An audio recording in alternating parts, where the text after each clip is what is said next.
Hola, mi gente. This is Michael Bardales, your president for the NAHREP San Ramon Valley chapter. And today, I want to welcome you to our virtual event, Buying Back Los Barrios. We have our board of director, Victor Reyes, actually moderating the event. Our first panelist is Cesar Pena with Rubicon Fund. Cesar will chat with us about private money options for investors. We also have Steve Peterson, owner of Infinity Investments. Steve is going to chat with us about great cities here in the Bay Area that are doing well in real estate investing. Then lastly, we have Veronica Lira with Mission Economic Development Agency here in San Francisco. She's going to chat with us about Meta SF and also about the housing sector within Meta SF. Also, we want to thank our sponsors, Altera Home Loans. Thank you for partnering up with our chapter and being a big participant here in the local area. We know you're a great company and you do well in all the cities you serve. So thank you so much for being a sponsor this year. If you're looking at being an event sponsor or an annual sponsor, please reach out. We would love your support. Also, if you're looking for a real estate chapter here in the Bay Area to grow your business and also connect with like-minded people, we're the chapter for you. For only $49 a year, you can be a member with our chapter. So please sign up with us. Please get a hold of us. Now, I want to introduce our moderator today, Victor Reyes, our board of director with Keller Williams. Hey, Mike, thanks. How you doing, Victor? I'm good, man. How are you? Good, good. I'm excited about this event. We know a lot of things are happening here. So buying back Los Barrios, man. Have fun. I'll be back at the end. All right, appreciate it. All right, welcome everybody. My name is Victor Reyes. I am a real estate agent with Keller Williams Realty. I am also the treasurer for NAHREP San Ramon Valley chapter. I'm super excited for today's event and would like to introduce our panelists. First, let's start with Cesar Pena with Rubicon Fund. Cesar, can you please tell us a little bit about yourself? Of course. Thanks for having us. Hello, everyone. My name is Cesar Pena. I'm a senior loan officer here at Rubicon Fund. Rubicon specializes in short-term bridge financing for both commercial and residential properties. Today, I'll focus on how bridge financing can help you as an investor or a client or even a direct borrower and see if it's a benefit for you and your clients. So thanks for having me on. Awesome, wonderful. Thank you for coming. Our next panelist is Steve Peterson with Infinity Investments. Steve, can you tell us a little bit about yourself? Hey, what's going on, y'all? I'm Steve Peterson, broker owner of Infinity Investments. We started the company in November 2009. We specialize in commercial real estate, particularly apartment buildings here in the Oakland and East Bay area. And I'll be talking to you guys a little bit about some of the cities I think that are big wins in terms of where you should invest in the Bay Area in Northern California. So I'm looking forward to it. And everybody keep your eyes and ears open because you're gonna learn a lot today. Awesome, wonderful. We're looking forward to it. And last but not least, we have Veronica Lira with Meta SF. Veronica, can you tell us a little bit about yourself? Hi, everyone. I'm Veronica Lira. I'm a project manager in the Community Real Estate Department at Mission Economic Development Agency, a nonprofit affordable housing developer in San Francisco, California.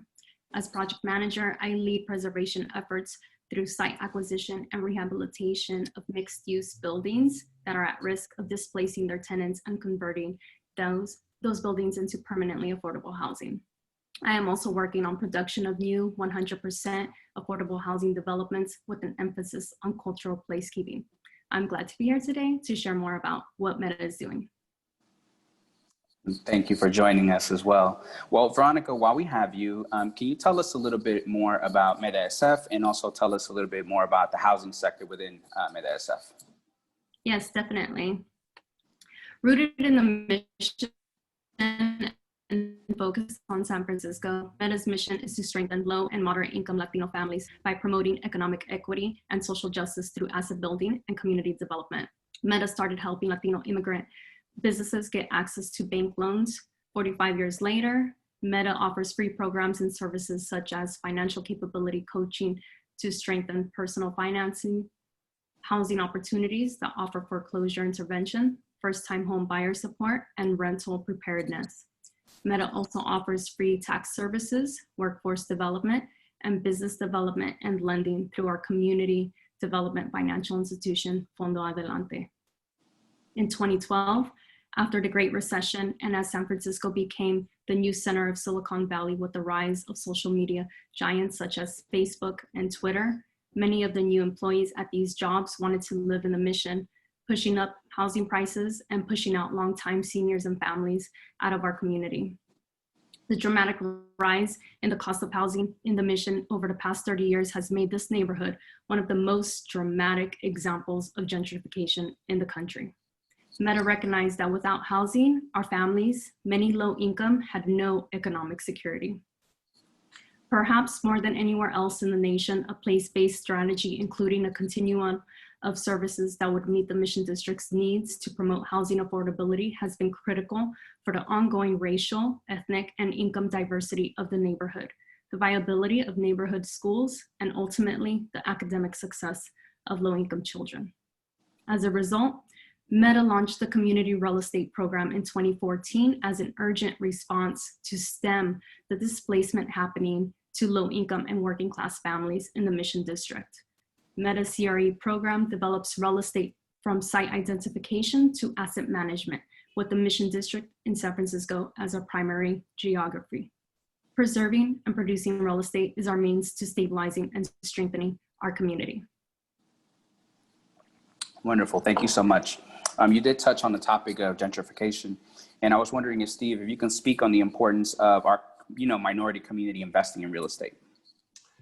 Yeah, absolutely. And I think, at the end of the day, it's such an important piece to equity and equality and, sustainability is owning and investing in the neighborhoods where you grew up, where you live. Sorry about that. I don't know if you guys can see me or not, but I just want to make sure. Owning property from a housing standpoint where you live, critically important, but also owning property for from an investment standpoint is also critical, especially in the neighborhoods where you have your roots. Because what happens is when you own investment property, whether it's an apartment building, whether it's a house you rent out, whether that's commercial property, now you are housing either a person, a family, or a business. And that, as Veronica said, housing is such a critical part to everyone's economic sustainability, but particularly those who are underserved, and without solid long-term housing, the chance of getting pushed out, the chance of getting, overwhelmed, it rises a lot. So when you own investment property, not only are you housing people, you're housing companies, now you're building your wealth portfolio, you're building your sustainability for the now and then for the future. And that's why it's very, very critical. Now, I think the piece that what happens is when people get capital, they get some money and they're able to then go and invest and stuff like that, they want to go somewhere else. They say, I'm going to get out of my neighborhood. I want to get out of my hood. I want to go somewhere else. It's nicer, you've been through all this and that. The key we have to remember is that a lot of your best shot, if you will, the place that you're going to know the most is where you came from. And that is where you can have the biggest impact. So that's why it's important to not only own your home, but also to have investments in the very neighborhoods where you have your roots placed, because now you're a part of the sustainability issue or sustainability solution, I should say, in terms of not just building up for yourself, but you are the provider for housing, either for that person, that family, or that business. Very, very critical. Absolutely. You bring up a good point. Definitely, it's great to invest in our community because then we have choices, right? We are the masters of our own decisions, essentially. So Cesar, can you speak on some of the programs that you have available for, let's say, new or seasoned investors? Absolutely. And I'd like to get started with giving you a better understanding of what is a bridge loan and how can a bridge loan add value as a realtor, an investor, and a borrower. So I like to share my screen to kind of outline it for you. Here, can everybody see that? Thumbs up? Yeah. Great. So here we have an example that is more and more common these last couple of years. So here on the left side, I have a home this client bought in 2011 in San Francisco. He's decided he no longer wants to live in San Francisco and wants to relocate to Piedmont in this example. Now, mind you, all these individuals sometimes relocate to different parts of the Bay Area, but for my example, it's going to be Piedmont. So the property is owned free and clear, and it's worth $1 million. Second, $1 million. He's identified a secondary property that he would like to purchase that's also worth $1 million. The way I see it, we have $2 million worth of real estate. So in this particular example, if I were to offer him a 60% loan to cost, in other words, based on the acquisition, that would be roughly $1.2 million. So this gives him the advantage to make a like-kind all-cash offer by saying, I'll give you $1 million in all cash. Because the way we go back is we have 2 million times 2, 60% is $1.2 million. That covers the purchase price, closing cost, and also the headache of not having to move twice. So this client will then move to whatever property he likes, relocate, and then sell the current property and pay me off in full upon the sale. There's a small balance left in place, then he has a total of 6 months to refinance, pay me off then. But this is just a useful tool investors are using to compete with all cash offers. So this is one way we can add value. Gotcha. Appreciate that. So using one asset to purchase another. Okay. Wonderful. So Veronica, can you share with us some of the projects that you've worked on with MetaSF in terms of purchasing a building and then determining who moves in? Because I know this is part of what you guys do there. Yes, definitely. And just to give you some background context, Meta has innovated approaches to affordable housing through access to private funding, through providing bridge financing for quicker acquisitions. Nice. So typically public funding is a long leading process, and we're not, as far as nonprofits, we're not able to compete with investors who are quickly purchasing buildings. And so instead we innovated ways of working with private funding to be able to compete with investors. And hence the small sites program was developed, which is purchases of buildings anywhere from 4 units to 25 units, mixed use, residential and commercial use. So as of this point, I've worked on several different projects. One thing that to consider is working with different owners. Again, many owners are looking for a quick buyout to quickly move out, to turn around and do the exchanges. Is it 1015? Sorry. 1031. 1031 exchanges. Mm-hmm. Yes. And so in order to keep up with those demands, we are looking to work with different types of owners who are willing to keep the tenants in place, which is the priority for Meta. We definitely want to keep our families in our neighbor schools and any of the vulnerable populations within the building. So working with owners is very critical for our work. And just to share what we do in the small sites process, it takes anywhere up to 3 months for an acquisition process. And this includes site identification, negotiation of contract, informing the tenants about the program, because the buildings will be eventually converted into permanently affordable housing once Meta acquires it. So we need to inform the residents of what this means, the impacts of those changes. We also need to share with them what the city's requirements are for them to, for us to get that funding for the next 40 years. And so as long as the residents live there, they will be required to meet the city's requirements. So once we get into contract, it's approximately 3 months to close. We then, depending on the building's needs, will rehab the building to meet safety and health city code requirements. That may take anywhere from 6 months to 2 years, depending on the needs of the building. We're also doing the soft story retrofits, which is mandatory in the city. So that may require commercial spaces on the ground floor having to be relocated and temporarily shut down. And then as far as structural improvements and again, the needs of the building, that may take anywhere from 6 months to 2 years. Once that is completed, then we can permanently convert the building into affordable housing with the city of San Francisco. So that's pretty much the full process.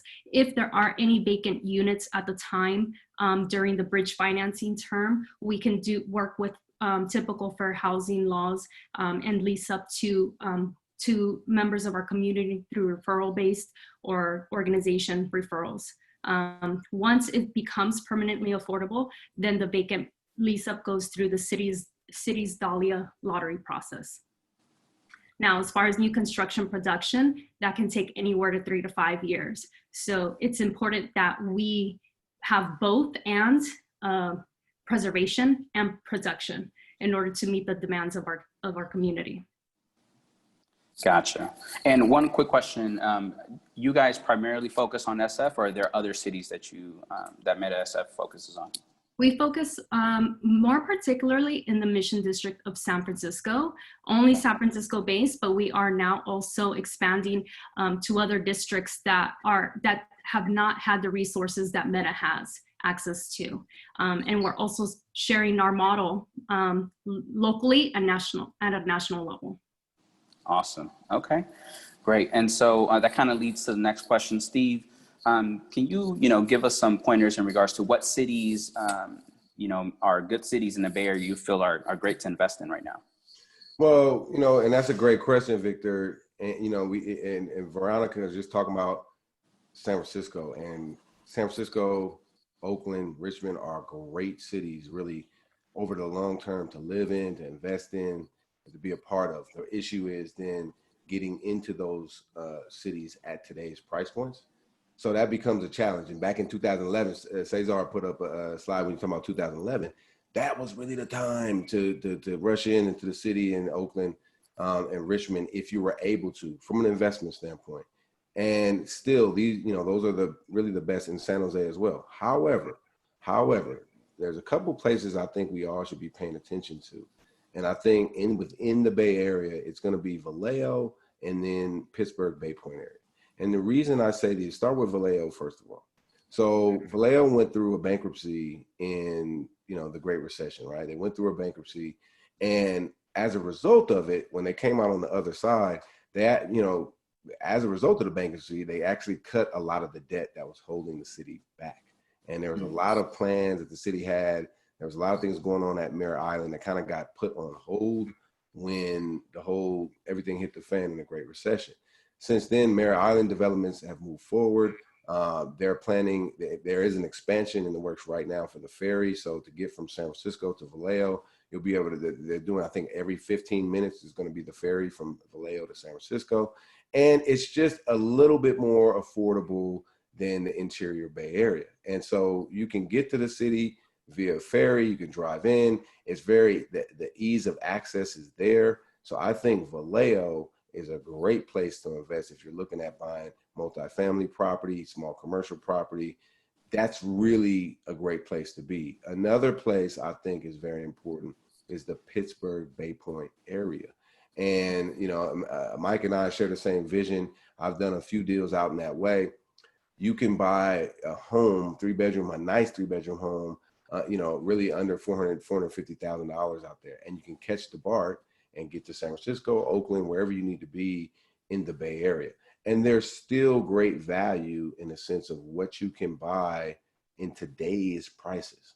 In Oakland, in San Francisco, Richmond, San Jose, especially in housing, it's still so expensive, that it makes it tough when you're buying in today to make a return on your money or to see the growth, So I don't want to discourage, I want to be clear, I don't want to discourage nobody from investing in these areas, because I think it's also important that you invest where you're from. I'm from East Oakland, so I think that's a great place to invest. However, I'm looking at these other places, and I have clients looking at these other places because today in 2020, you got to make sure when you invest, when you go in, that you're making money, that the property is cash flow positive. Very difficult to do in the interior Bay Area. Another place I think we're going to see a lot of growth in is not in the Bay, but it's in Stockton. And Stockton is in between the Bay. It's in between Sacramento. It's got a port. It's got it off the 5. Amazon set up shop there. I think 2 years ago, set up a distribution center. So as people are leaving the Bay Area for a variety of reasons, they're going to set up shop in different areas. And then you want to kind of be ahead of that trend. Now, let me talk to the people in the city. I love what Veronica's doing. And I think that bigger cities, we need more programs like this. We need more players that are coming together and acquiring properties and making them affordable, and being conscious and aware of who's there, who gets to stay there. Because what happens when the government just makes laws, it doesn't necessarily solve the problem. But when organizations or people put their money where their mouth is, then you actually can be the owners, you can be the controllers of this property, and you can affect change in that area. We need more groups like that in the city, in the town, in San Jose, to make specific impacts from a situation where we're owning and controlling. So if you're going to buy in those areas, you need to kind of buy in a group or with a team, partner with a nonprofit, figure something out outside of just yourself, unless you got a pile of cash, right? But for most of us, we're trying to climb up that ladder. So we need to team up with other people. But it's not a bad idea for now to look in the ancillary areas of Vallejo, Pittsburgh, Bay Point, and Stockton are going to be great investments over the next 5-10 years. Gotcha, man. Yeah, that's great information right there. And I grew up in Richmond, so I have a bias for Richmond. I love Richmond, so. Exactly. Also, Cesar, so can you, since you do the investing side, or you help people get investments, can you kind of give us demystify the things that people say about short-term or private financing in terms, and then also and share some ways that short-term financing has helped clients, build long-term wealth? Sure, absolutely. So private financing has changed. Let's start with pricing. Pricing used to be in the 11, 12, 13%. Now it's more like 7, 8, 9%. And it really depends what you're buying and what is the return on what you're buying. So how do we determine pricing? Well, are you borrowing the money for 6 months, 1 year, 2 years, 5 years? And so a lot of our investors come to us when timing is of the essence. I think Steve could attest to this, but we've saved him on a few deals. But another way you could think of private financing is when conventional passes on your deal for whatever reason, anywhere from financial, FICO score, dilapidated property, you name it. They're always going to find an excuse to not lend you money.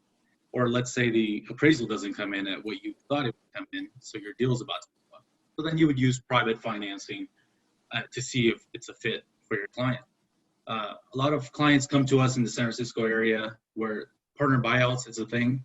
Let's say a trust passes down the property to the beneficiaries of the trust. And let's say it's owned by 2 brothers, for example. Let's say one of the brothers wants to keep one of the properties. The other one just wants to sell and take their money and walk away. Well, if you go to a bank and you say, hey, I need cash out to pay off my brother, they're going to be like, well, I don't know. The money's not going back into the property. The money is not to buy additional property or improve the property. But if you come to us, we'll provide a short-term deal, anywhere from 1 to 2 years. You pay off your brother in this example. He deeds off title, and go back to the bank and refinance us out. So that's one way to look at private. Let's say you have a foreign national that would like to buy in the US, well, especially in California. They come in and they don't have financials, they don't have tax returns, they don't have a credit score. You would come to us. We could provide a loan for foreign nationals that only have a TNI number, and they could then later refinance when they're stabilized, when they start making an income, when they show taxes. And of course, they'll be on their way to conventional financing then. Bankruptcies, foreclosures, if you're losing a property for whatever reason, let's say right now, especially with all these forbearances coming due, and you can't make that payment on your commercial property or residential property, we come to us, we'll stabilize you as an individual to later qualify for conventional financing. So these are all bits and pieces of examples of when we could come in handy. You might own, here's another example. Let's say you buy a building, multifamily. Let's say there's high vacancy. Let's say the building needs improvements. We could say 10 units trading in Stockton for about, I don't know, $1.3 million, $1.4 million. Dilapidated building, you go in there, you improve it, you can then flip it and sell it for more once the property is stabilized. But if you go to try to get a bank loan when the building's dilapidated, good luck. So you would come to us again for a short-term loan. So how is our loan qualified? It's an asset-based loan. So the loan is not based on your financials, your credit score. It's just ability to pay. So most clients come to us for the short term. They're either buying something first, selling after, or they're buying something that needs a lot of work and then refinancing, or they're just buying something to flip and they're going to sell eventually. So as long as there's a really good exit strategy, we come and play, provide financing for your clients. Got it. Got it. Okay, that's great. So this question I'm going to ask Veronica, but I guess you guys can all chime in too. But what are some of the impacts and trends you see in the community, Veronica?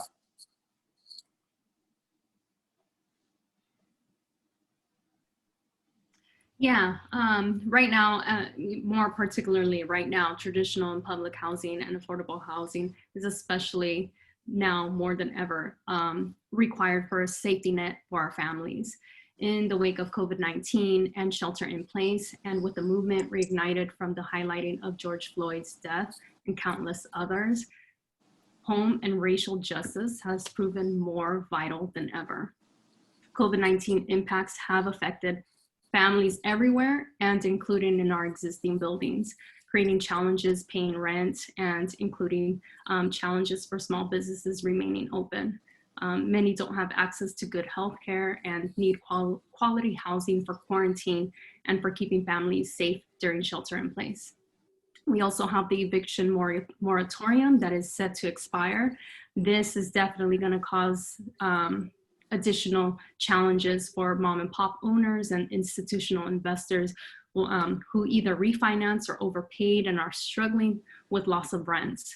So we'll see a massive selling of multifamily properties across the market. So Meta is rushing to develop $1 billion in preservation funds for purchases like small sites and portfolio purchases. We need more access to funding and additional money through private funding for buying and holding the buildings while waiting for public funds to become available, which typically requires passing a bond or the waiting period for those funds to become available. So we'll keep doing the same work on a more escalated scale. We also continue to advocate for legislation and funding for state and local at a time of property taxes being reduced. We also recognize that this is going against the grain of the real estate industry, but here we are continuing our efforts. You definitely touched on some good points there. And Steve, Cesar, you want to chime in and say anything on that? Because I mean, that was a lot to share. And I think what Veronica said, you hit the nail on the head in the sense of there's a big need, particularly for affordable housing. And as we go into this wild, wild west of foreclosure moratoriums, eviction moratoriums being lifted, and in commercial real estate, most moratoriums, the moratoriums were lifted in August. So we've already seen, and I track these things, in the Bay Area, Oakland, San Francisco, everywhere, there's an uptick in commercial foreclosures. At some point, you'll see some, residential foreclosures.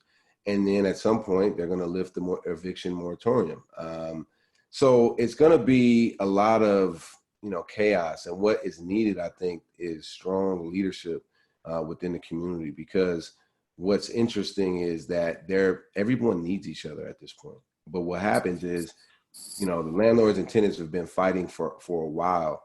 And what I've been saying to a lot of my clients is that our landlords is, look, this is not the time to fight your tenants or fight the bank. It's a time to create solutions.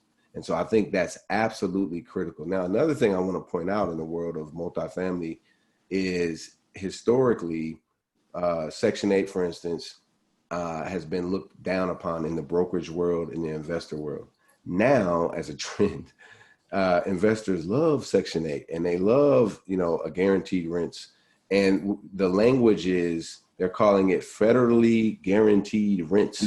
I see broker packages talking about federally guaranteed rents because now that has become popular to invest. Investors want to buy properties where there's federally guaranteed rents, or even we're looking at a property in Stockton where it's not Section 8, but it is a deed restricted affordable housing. So you've got income coming in for sure, wherein in the past, that wasn't as attractive. So I think there's an opportunity for the investors who are community minded to come up with solutions to acquire buildings where, like Veronica just said, a lot of people are going to be selling because those building owners for investment property right now, it's like in a city like Oakland, now they don't have they don't have foreclosure moratoriums. So their bank can come after them, but they can't go after the tenants as of yet.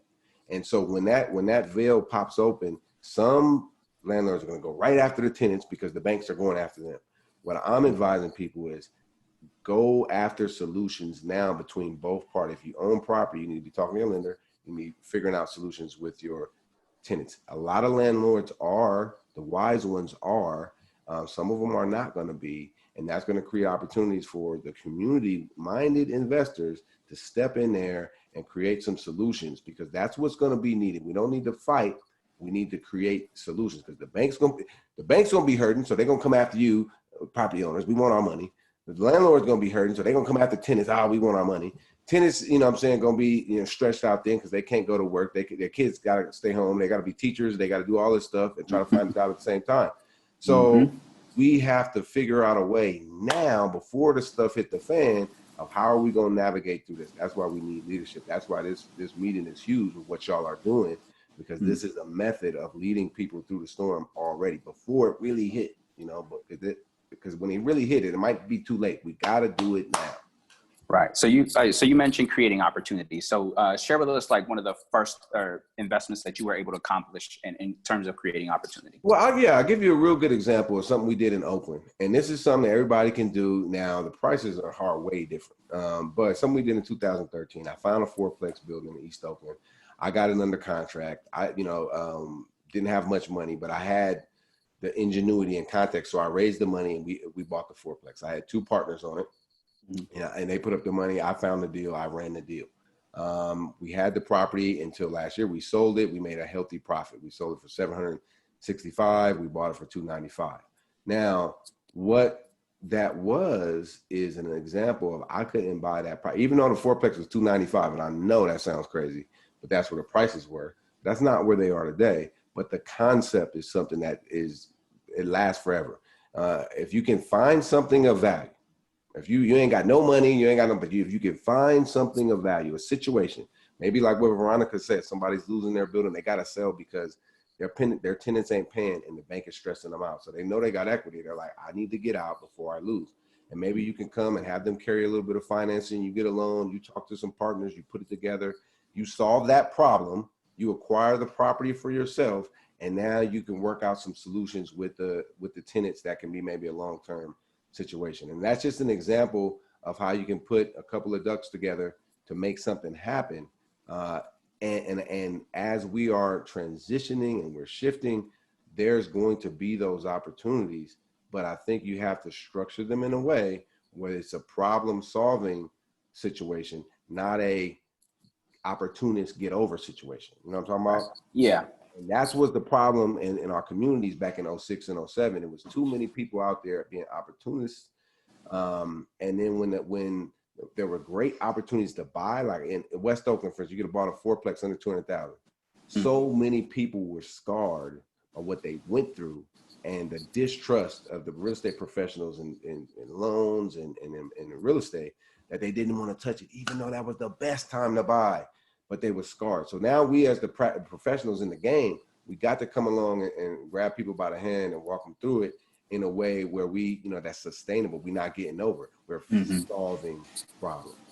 Man, I love the way you did that. Yeah, frame that. Definitely. I think, we got to come up, we ourselves as a community have to come up with the solutions for our own communities. So speaking into which, and you mentioned a great point in terms of, having business partners and purchasing something. So Cesar, what are some of the qualifications buyers need in order to, to qualify for some of the financing programs that you spoke of? I'll segue off what Steve said. So when you're dealing with a, let's say, creative lender, it's always trying to find a better solution that can make the deal happen. So let's say, on a typical transaction, I'll lend anywhere from 60 to 65 of the purchase. And let's say that the client of yours only has 15 to 20%. Well, we would allow a seller carryback to go in second trust. Now, if that's not an option, then we'll tap into other properties to provide a blanket and still close within 10 business days or less. We are streamlined. We do everything in-house underwriting, and we're creative. So we're never going to say no. We're going to try to find a solution for your client. Now, if your client has more time where timing is not of the essence, in other words, they could have a 45-day escrow, they could have a 60-day escrow, then we could then find them a SBA loan, depending if it's going to be an older user, or we could find them just a conventional loan where 20% is written. So there's different types of loan programs out there. I specialize more in short-term financing, but I do business with many banks and many loan brokers that I could put you in touch with if I know it's a viable deal in the conventional channel. So it's just finding a solution for your clients. Gotcha. Okay, perfect. Veronica, so even with the private funding component, does Meta still look to access public fundings at the local and state level? This is something that came into the chat. Yes, definitely. We continue to work with the city. So the private funding is more so that we can acquire quickly existing buildings. And so they provide us bridge financing so that we can complete acquisitions within 3 months. Once we complete construction or rehabilitation of these buildings, then we receive local funding, local permanent funding to carry on these buildings for the life of them.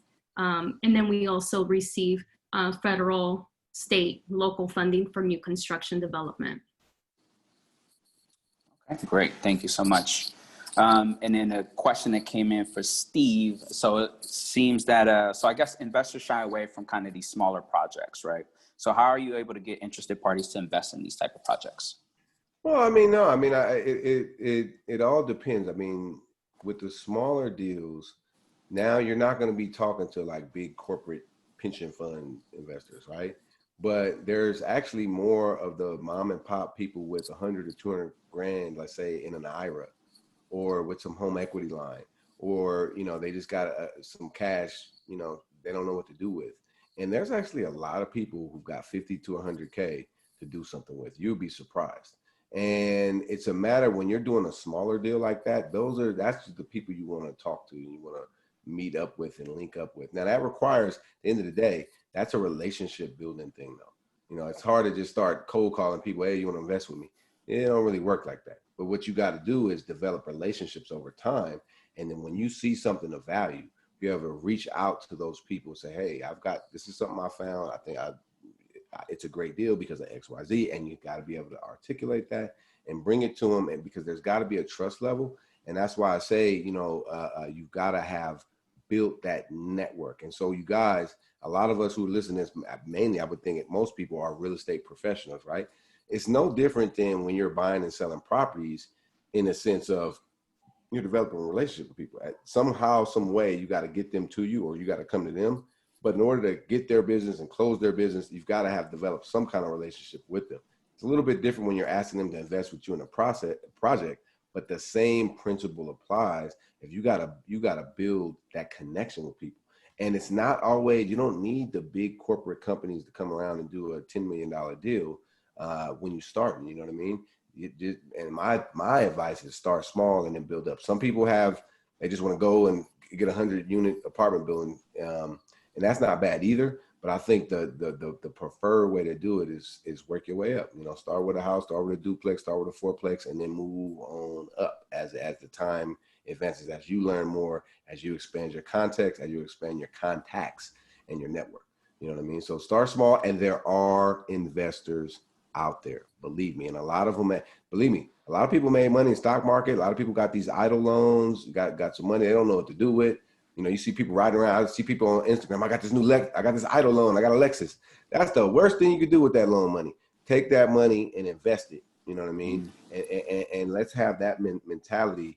And sometimes it requires them to hear from you, the trusted advisor, the community leader, that, hey, I got this project. Maybe you should invest that. That's why you have to put yourself out there a little bit, but it's for the greater good. And especially if you guys are the ones who own things in your neighborhoods, you're able to affect change in a much better way. Yeah, I love how you said that. So when we talk about like investing and group investing, essentially, and we think about business partners, I had a group just recently buy a fourplex, actually 4 couples that got together, put their money together to do so. And if you break it down, a fourplex, each individual unit would have, sold for something like $400,000 in El Cerrito, which is unheard of, right? You're not going to buy something like that. So, and that was great that they were actually able to put their funds together to qualify for something that's, that wouldn't be, no single individual could have afforded. So did that type of group investing to kind of get something in a, a neighborhood that they want to be in, especially in the Bay Area. So with that saying, so let's kind of talk about the financing end of it. So Cesar, can you speak on, group investing, and is that difficult, and what is needed to do something like that? Well, it's more of the partners coming together to an agreement. We lend to LLCs, trust, corporations, S corporations, C corporations, all types of corporations. So it's just the investors having an agreement. That's the lender does not partake in that. Establish an LLC. You can do it yourself. It's just, I believe that Steve, you could make a comment on that, but the cost for an LLC nowadays is like $700 or something like that. Yeah, I mean, 700. It varies, but I mean, from $500 to $1,000, you can get set up with an entity. I mean, literally. It cost of Jordans, man. If you're gonna get some Jordans, you can that's man. I had to get in on this, guys. You guys are having this great conversation. I'm over here like wanting to jump in and get tagged in real quick, but everything you guys are talking about is just so spot on in regards to what everyone's doing. But I have a question for each one of you guys, and it has to do with your field. So, Veronica, what is a good book that people can read right now that does a lot of what you guys are doing here at Meta SF? Oh, I threw that out here. Yeah. Wow. I would refer you guys to visit metasf.org. There you go. We have a lot of resources there. We have blogs about the type of work that we're doing.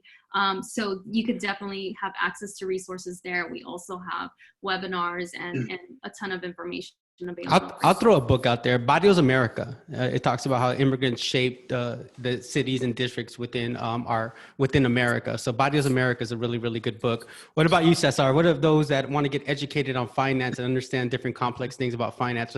What's a good book for us? A good book. Jeez, I don't remember the last time I read a book.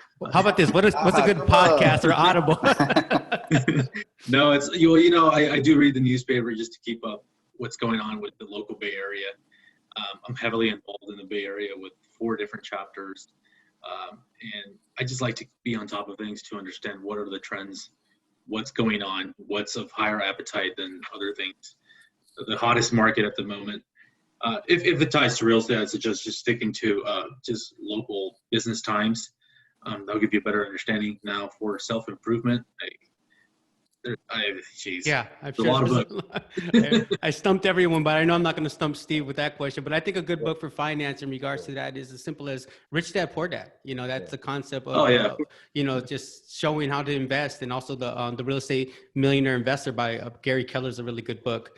And Steve, my man, what's a good book for us to get involved with investing, brother? No, man, and it's a y'all. I'll be into the books, man. I'll be making my kids read books. You know what I mean? Books is important. Now, I think there's a few of them, and I'll just break down real quick. You mentioned Rich Dad Poor Dad. There's a follow-up to that book called Rich Dad's Guide to Investing, where he really busts down the investment game. He's not talking about the biggest thing I got from that book is investing is a plan. It's not a product. So that one is big. Now, when you're talking about the marketplace, and there's this book called Timing the Real Estate Market. Timing the Real Estate Market. The author is Craig Hall. Not a widely known book, but that's an important book for right now. Timing the Real Estate Market. Now, community-wise, there's a brother by the name of Jay Morrison. I heard a fund called the Tulsa Real Estate Fund, and he's got this book called The Lord of My Land. Very, very, very good book. You want to check that out, Lord of My Land, because he's talking about he's talking about real estate and investing and what it means to be a landlord, but he's coming from the streets and he's busting that down. And I think that would be a lot of people would connect absolutely to that. Lord of My Land by Jay Morrison. And there's one more, if you're interested in development, there's a brother by the name of Don Peebles. The book is called The People's Principle, not People's, but The People's Principle. And the reason that's important, because he talked about how he came up. He's one of the largest Black developers in the country.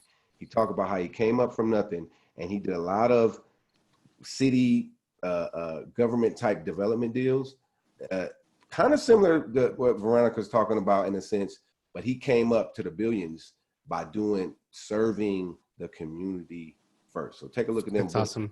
Yeah, Victor, this was awesome, man.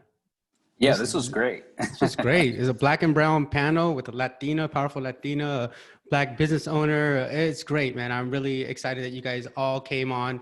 And on behalf of our chapter, we want to thank you guys for coming on board and taking the time out. I know everyone's pretty busy, so to take out this time and give back to the community, we really, really appreciate you guys. Victor, thank you for doing a fabulous job moderating this event. It was really good. And it was all about, buying back those barrios, guys. It's all about the Black and brown community, buying our buildings and helping our people out. Like I said, the moratorium is going to be coming up. A lot of things are going to happen in that aspect, but these individuals here are some great, great people. Follow them on Instagram. They're going to be out there. Steve does classes online. I'm seeing you a lot, Steve, doing a lot of things on 1031. Cesar's involved with tons of organizations here that I'm sure doing a lot of training as well.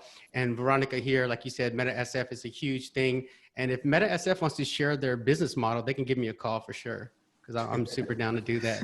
So thank you guys for coming on board. But before you guys leave, I just want to remind you guys to please join our chapter. It's only $49 for a whole year. We're going to do events like this. We have our big conference called Latitude coming up next month. It's going to be a 4-day conference. The first day is going to be with Deepak Chopra. We're going to talk about mindset. The next day is Sales Mastery with Mike, Matthew, and Tom Ferry. The third day, we're going to talk with Nelly Gavan, who was the ex-CEO of Una Vision, I believe. And then the last day, we're going to talk about Latinx in the media and in film as well. So it's really, really good. It's going to be $129, I believe, for the ticket for a 3-day pass. So please come out, support our chapter. Thank you for attending our event, Buying Back Los Barrios. Peace, love, and real estate, everyone. Thank you. Peace. Thank you.